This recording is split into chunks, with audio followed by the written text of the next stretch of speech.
Shalom e bem-vindos à Via Rápida Israel, uma frase do hebreu que significa amarás a Israel. Esperamos que vocês fiquem conosco durante os próximos 30 minutos, porque nosso professor Dr. Baruch vai compartilhar um estudo expositivo da Bíblia. Dr. Baruch é professor titular no Instituto Zera Avraham, com sede em Israel. Ainda que todas as aulas no Instituto são dadas em hebraico, o Dr. Baruch fica feliz em compartilhar este estudo semanal com dublagem em português. Para mais informações sobre nosso trabalho em Israel, visite nosso site amarasaisrael.org. Fiquem agora com o Dr. Baruch e a aula de hoje.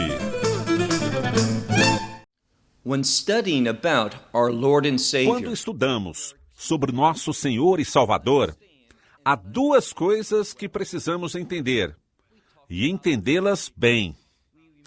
Da primeira falamos na semana passada. Recordemos que Pedro disse algo muito certo e vital. O que foi que ele disse? Quando o Messias perguntou quem os discípulos diziam que ele era, Pedro respondeu: "Você é o Filho do Deus vivo." Isso fala sobre a identidade do Messias, que ele é o Filho de Deus, que ele é divino e o segundo integrante da Trindade.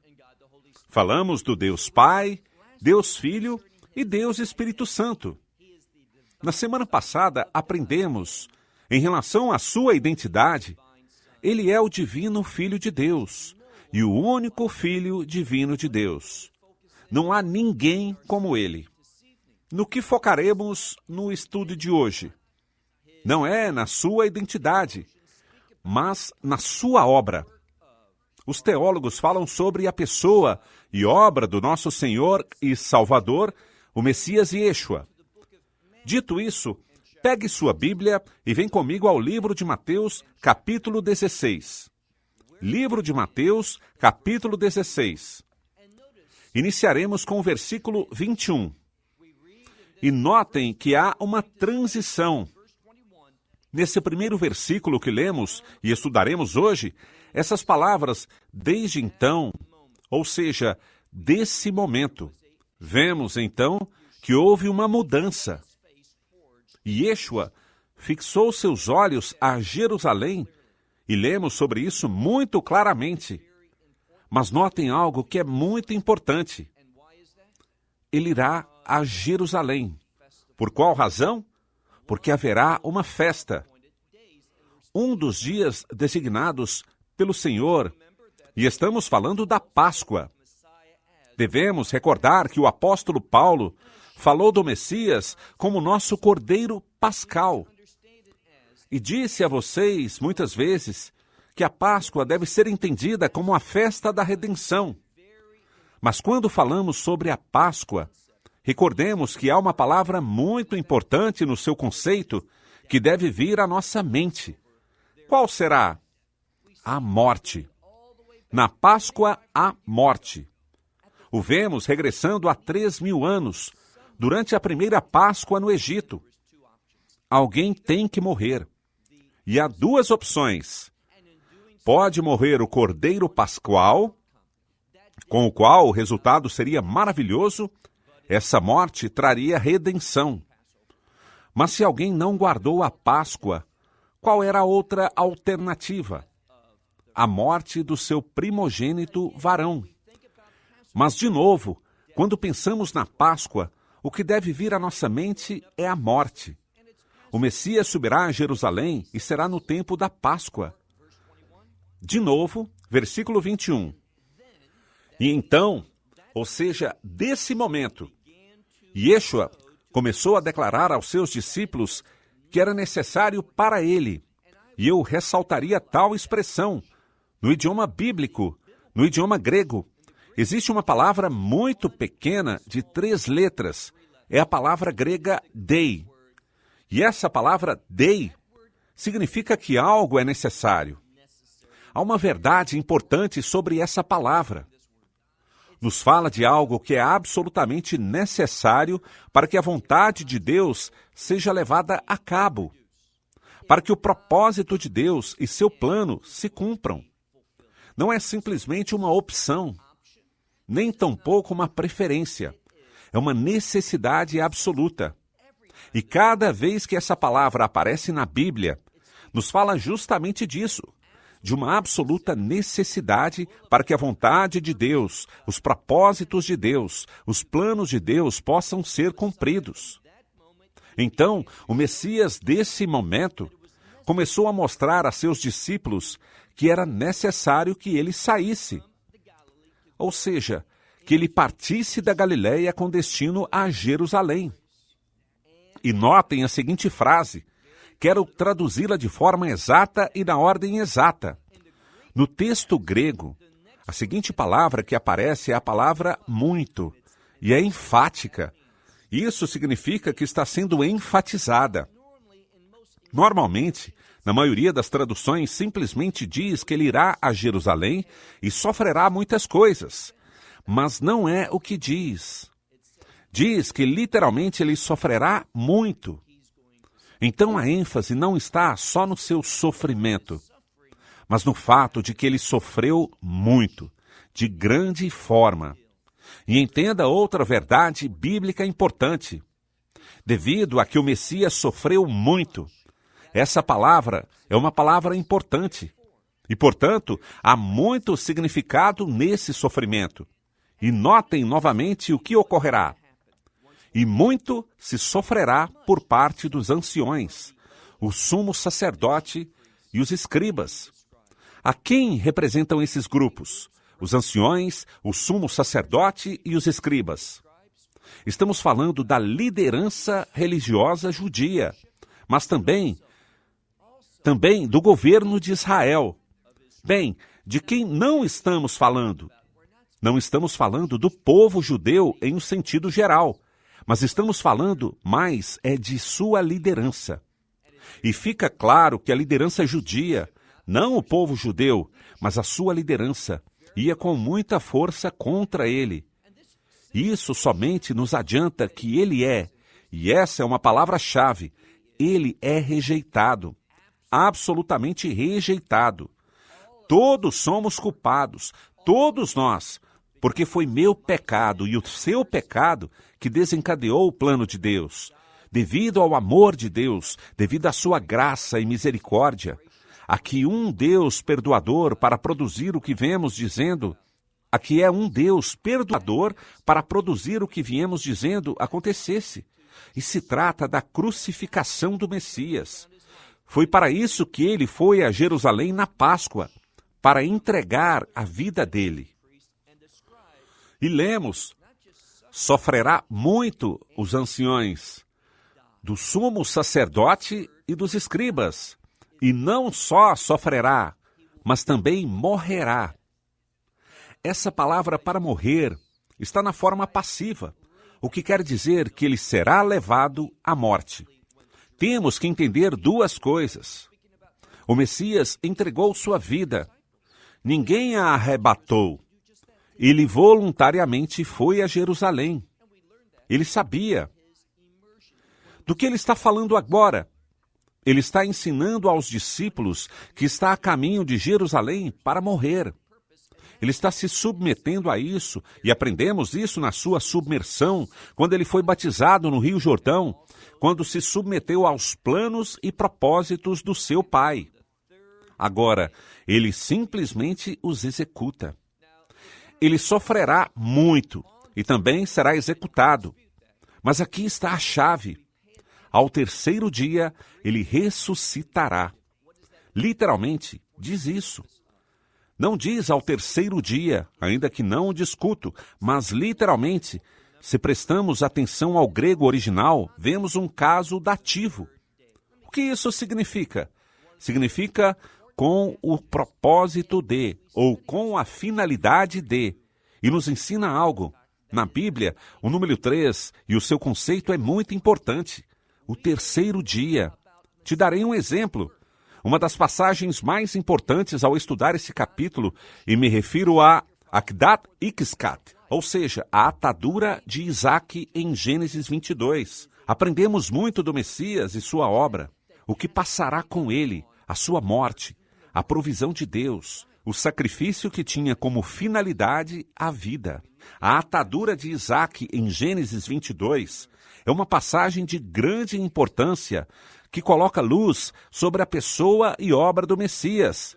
Mas entendam algo mais. Quando vemos Gênesis 22, versículo 4, aprendemos algo. A Escritura diz que tudo isso aconteceu no terceiro dia. Também há outro versículo de muito significado, muito conhecido da profecia de Hoshea. O chamo Hoshea, que é o seu nome hebraico, mas vocês o conhecem como Oséias. E a razão pela qual enfatizo Hoshea é porque seu nome significa aquele que mescla, aquele que promove a salvação. E se em algum momento você lê Oséias 6, versículo 2, verá que no terceiro dia, muita atenção aqui, Oséias capítulo 6, versículo 2, o terceiro dia tem um grande significado.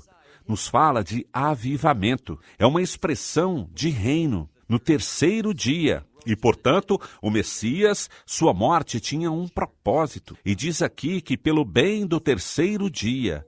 Sim, ele ressuscitou no terceiro dia. Mas o vocabulário aqui fala de um propósito de reino. Nos desenha um conceito de ressurreição e reino. Agora, o versículo 22. Pedro, todos os discípulos, lembram? Ele começou a falar disso com todos os seus discípulos. Mas, como sempre, Pedro saiu com algo. E o que ele fez dessa vez? Versículo 22. E Pedro, levando Yeshua à parte, literalmente dizendo que levando-o à parte, ele começou a fazer algo. O que ele fez? Começou, e essa é uma palavra muito forte, ele começou a o repreender dizendo. E o que lhe disse Pedro para repreendê-lo? Bem, há uma expressão. Todos conhecemos a expressão em português que diz que Deus tenha misericórdia. Usualmente fala de algo que não é bom, que não está bem, algo relacionado com más notícias. E assim é como Pedro assume essa declaração sobre sua morte e ressurreição. Mas, de novo, para isso foi que ele foi enviado a esse mundo, para morrer por você e por mim, para pagar o preço e que possamos experimentar a redenção. E notem que um dos resultados da redenção é o privilégio de adorar a Deus. Então Pedro o leva com ele à parte e o repreende dizendo, basicamente, nem Deus queira que isso te aconteça, Senhor. Isso nos mostra algo. Nos mostra um nível de entendimento muito pobre por parte de Pedro. Ele o chama Senhor e o repreende?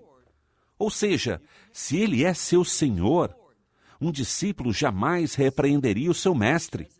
Mas Pedro, com essa valentia fora de lugar, com esse entendimento que não estava baseado na verdade profética, porque os profetas disseram uma vez e outra vez que o Messias sofreria, que morreria, e também conhecemos uma importante verdade sobre a ressurreição. Esse não é um conceito só do Novo Testamento. Também vemos um conceito da ressurreição na Bíblia hebraica, o Antigo Testamento. Mas Pedro, ele não estava sendo dirigido pela verdade espiritual. Ele estava sendo dirigido, e isso é muito perigoso, ele estava sendo dirigido por suas emoções. Então, ele o repreendeu e lhe disse, Deus tenha misericórdia para que de nenhuma maneira te aconteça isso. E logo disse, não, não. No grego, aqui se utilizam duas palavras para negar algo. Não, não. E o que quer dizer poderia ser traduzido como jamais. Em resumo, poderíamos dizer que isso jamais te aconteça. Ele está se opondo à cruz. Com frequência, hoje em dia, vemos uma diminuição quanto ao ensino, apresentação e pregação da cruz. Por quê? Você sabe o que a cruz diz? Quão pecador eu sou, que a única maneira para poder ser salvo, a única maneira para que eu pudesse experimentar o amor de Deus era através da cruz. Devemos exaltar a cruz. Devemos estimá-la e compartilhá-la. Mas, com muita frequência, não colocamos o significado adequado sobre ela. Não enfatizamos nem a cruz, nem o derramamento do seu sangue, sua morte, com a qual morreu por causa do pecado. Se você não fala muito sobre pecado, a cruz tampouco será um tema o qual você investirá muito tempo em compartilhar. Lemos agora o versículo 23 de Mateus 16. Notem o que Yeshua responde a Pedro. Ele diz, versículo 23, e esse, ou seja, o Messias, voltando-se a ele, literalmente diz algo que fez com que se voltasse. O que Pedro estava dizendo? Ele deu volta e disse a Pedro, aparta-te de mim. E como o chamou? Satanás. Por quê? Porque Satanás é o adversário e desde sempre se levantou contra os propósitos de Deus. E quando nós nos levantamos em oposição à verdade bíblica, estamos mostrando uma imagem satânica, ao invés de refletir a liderança do Espírito Santo. Então Yeshua disse no versículo 23, aparta-te de mim, Satanás. Por quê? E agora fala sobre ser uma ofensa. Tu és, e a palavra aqui significa pedra de tropeço, ou uma ofensa para mim. Por qual razão? Vejam a parte final do versículo 23. Porque você não está pensando nos pensamentos de Deus, mas nos pensamentos de homens. Entendamos isso corretamente. Esse é o problema de Pedro. Ele pensava com mentalidade de homem. Por que pensava assim? Porque era um homem. Se queremos agradar a Deus, não podemos fazer como faz um homem natural. Por isso, quando lemos, por exemplo, em Efésios, vemos Paulo falar sobre o novo homem, a nova criação. E o que isso causa? Obviamente, isso transcorre depois de uma experiência de salvação. Ocorre pela obra regenerativa do Espírito Santo. Nos torna uma nova criação por meio do Espírito Santo. Precisamos ter a mente do Messias. Sem a mente de Cristo, não poderemos ver as coisas corretamente. Não poderemos tomar as decisões que agradam a Deus e nos encontraremos em oposição à mente do Messias, tendo uma perspectiva satânica ao invés da perspectiva de Deus. É muito significativo que diga isso aqui a Pedro. Você não está pensando na vontade de Deus, mas na vontade do homem. Pergunte-se a si mesmo, como eu penso?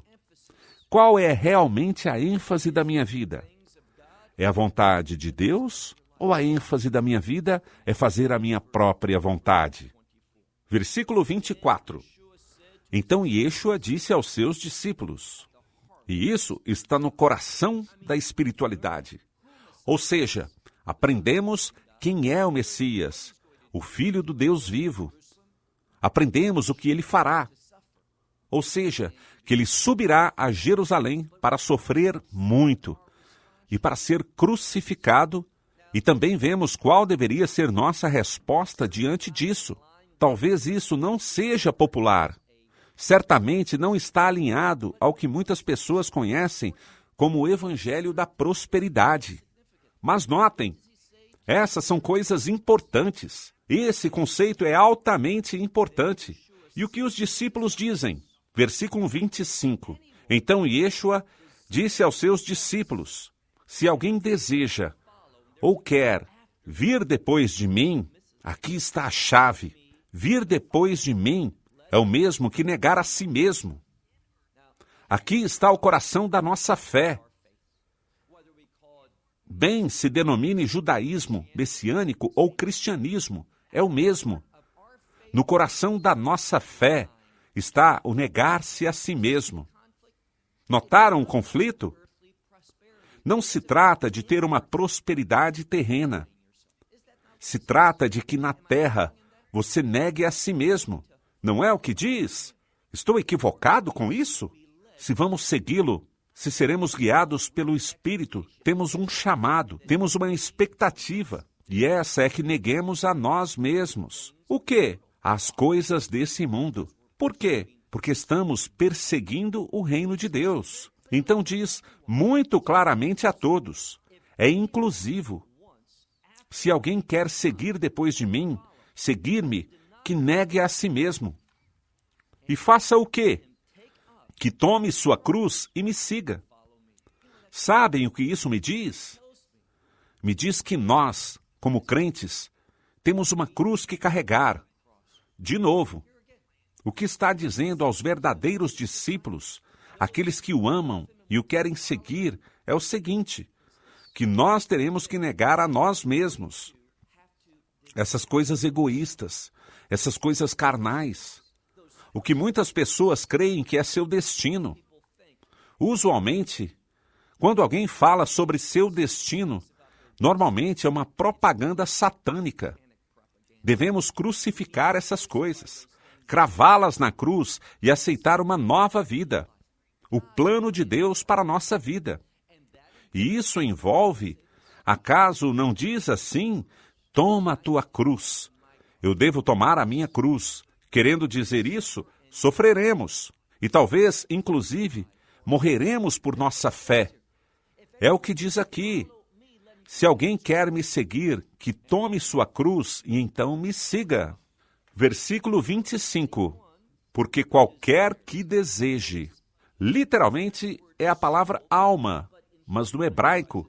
E sei que isso está no grego, mas a mentalidade é hebraica, porque poderíamos usar a palavra nefesh, também para a palavra vida. Nos fala da essência da vida. E aqui diz que se alguém quiser salvar sua vida, o que acontece? Diz aqui que a perderá. Mas se alguém perde sua vida, e aqui está a chave, por minha causa, o que acontece? Se fazemos isso, a encontraremos. Nós fomos chamados a entregar nossas vidas. Fomos chamados para sofrer, e aqui está a chave, essa grande frase, por causa de mim. Isso foi o que o Messias disse. Supõe-se que percamos nossas vidas, tudo o que anteriormente perseguíamos, antes de chegarmos ao conhecimento da verdade, antes de termos nascido de novo pelo Espírito, antes da regeneração. Agora temos uma nova mentalidade. Não se trata de acumular coisas nesse mundo. Se trata de deixá-las de um lado, negando-nos a nós mesmos, estar dispostos a morrer por nossa fé, e ao fazer isso, encontraremos vida. Que tipo de vida? Vida de reino. Disso nos fala essa passagem das Escrituras. Versículo 26. Por quê? Do que aproveita o homem? Essa é uma verdade universal para cada ser humano. Isso tem relevância para você. E tropeça com isso. Se não o compreende, estará perdido para sempre.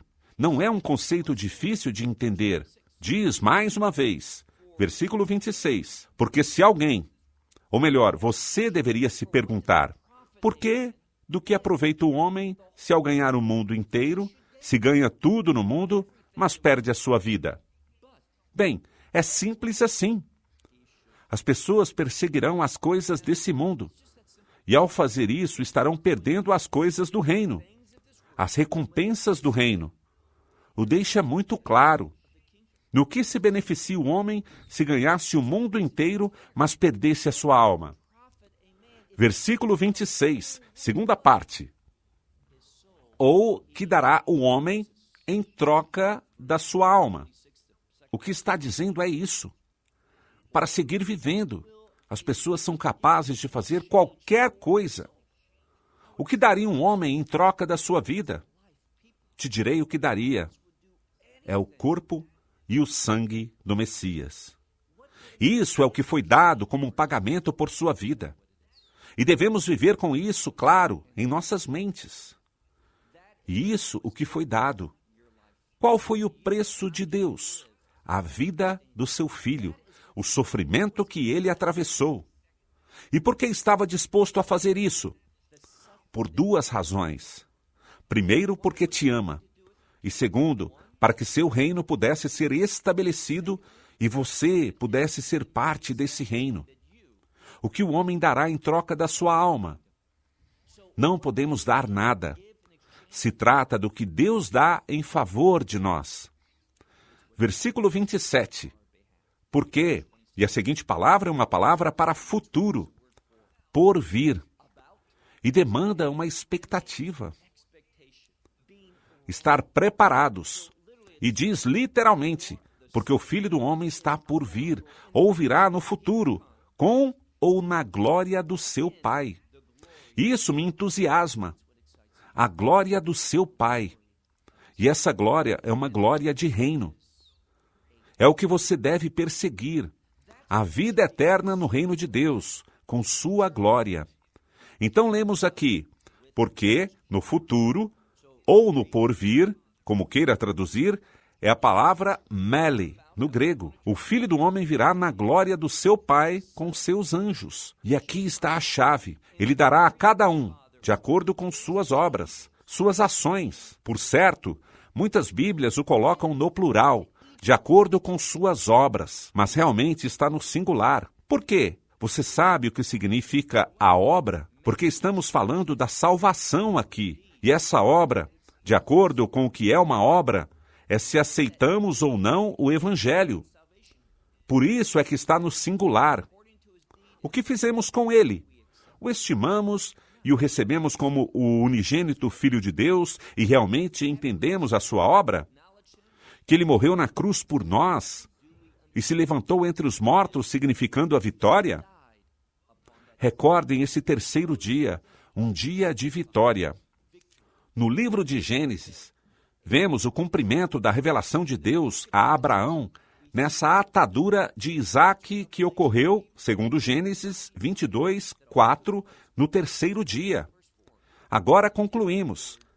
Finalmente diz: por certo lhes digo que alguns dos que estão aqui não gostarão da morte até que vejam. Essa é uma palavra para perceber, percepção, até que eles vejam o Filho do Homem vir no seu reino. Estão dizendo, por acaso, que o veriam na sua vinda para o reino? Do que está falando? Responderemos a essa pergunta quando entrarmos no capítulo 17 na semana que vem, quando estudaremos o que significa essa frase. Alguns, e não todos os discípulos, só alguns poucos que presenciaram sua transfiguração, que é como se verá o Messias quando aparecer no reino de Deus. Essa transfiguração tem muito significado para nós e será o tema do nosso estudo na semana que vem, quando nos reuniremos novamente para aprender as verdades bíblicas. Até lá, que Deus os abençoe ricamente. Shalom, desde Israel. Shalom from Israel. Esperamos que você tenha desfrutado da aula de hoje e que possa compartilhá-la com outros. Te convidamos a participar e nos acompanhar a cada semana, a esta hora e por este canal, em mais um episódio de Amarás a Israel. Para mais informações em português, visite amarasaisrael.org, onde encontrará muitos outros estudos realizados pelo Dr. Baruch. Até a próxima semana. Que Deus, nosso Messias e Yeshua, nosso Senhor Jesus Cristo, te abençoe durante a sua caminhada com Ele. Shalom, desde Israel.